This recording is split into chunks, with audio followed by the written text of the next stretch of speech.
ನಮ್ಮ ತಿಪ್ಟೂರು ಶಾಸಕರಾಗಿದ್ದಂಥ ನಾಗೇಶ್ ಅವರು ನನಗೆ ಬಹಳ ವಯಸ್ಸಿನಿಂದ ಪರಿಚಯ.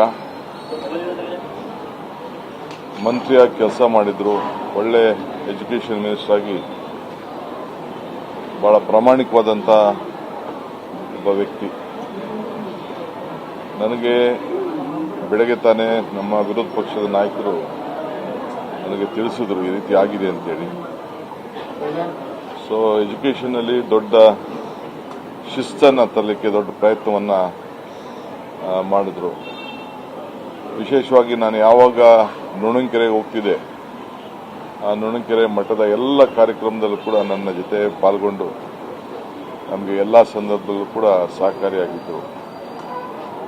ಸೊ ಇವತ್ತು ಅವರ ಕುಟುಂಬ ಕೂಡ ನಾನು ನೋಡಿದೆ.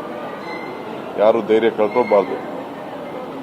ಬದುಕು ಸಾವು ಯಾರ ಕೈಲೂ ಇಲ್ಲ, ಪ್ರಕೃತಿಯ ನಿಯಮ. ಸೊ ಆ ನಿಯಮದಲ್ಲಿ ನಾವೆಲ್ಲ ಕೆಲಸ ಮಾಡಬೇಕಾಗ್ತದೆ. ಆದರೆ ಅವರು ಮಾಡಿದಂಥ ಅನೇಕ ಒಳ್ಳೆಯ ಗುಣಗಳು ಇವತ್ತು ಕೂಡ ಇದೆ.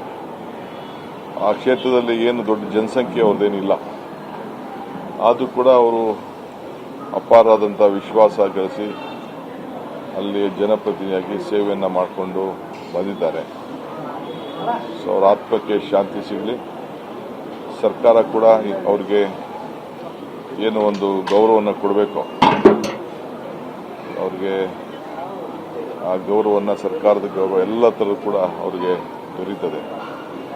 ಸೊ ಅವರ ಎಲ್ಲ ಅನ್ಯಾಯಗಳು, ಅವರ ಪಕ್ಷದ ಕಾರ್ಯಕರ್ತರು, ಅವರ ಬಂಧುಗಳು ಎಲ್ಲರೂ ಕೂಡ ಭಗವಂತ ಒಳ್ಳೇದು ಮಾಡಲಿ ಅಂತ ಹೇಳಿ, ಅವ್ರಿಗೆ ಇದನ್ನು ತಡ್ಕೊಳ್ಳುವಂಥ ಶಕ್ತಿ ಸಿಗಲಿ ಅಂತೇಳಿ ನಾನು ಪ್ರಾರ್ಥನೆ ಮಾಡ್ತೇನೆ. ಸೊ ಇವತ್ತು ನಾನು ಅಸೆಂಬ್ಲಿಯಲ್ಲಿ ಕಾರಣದಿಂದ ಅವ್ರಿಗೆ ನಮನವನ್ನು ಸಲ್ಲಿಸಲಿಕ್ಕೆ ಆಗ್ತಾ ಇಲ್ಲ ಇವತ್ತು. ಏಕೆಂದರೆ ನಾನು ದೆಹಲಿಯಲ್ಲಿ ನನ್ನದೊಂದು ಸಭೆ ಇದೆ, ಹೋಗಬೇಕಾಗಿದೆ.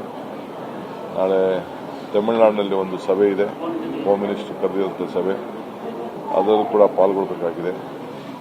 ಸೊ ಅದರಿಂದ ನಾನು ಇವತ್ತು ಅಸೆಂಬ್ಲಿಯಲ್ಲಿ ಅವ್ರಿಗೆ ನುಡಿ ನಮನವನ್ನು ಸಲ್ಲಿಸಲಿಕ್ಕೆ ಸಾಧ್ಯ ಆಗ್ತಾ ಇಲ್ಲ.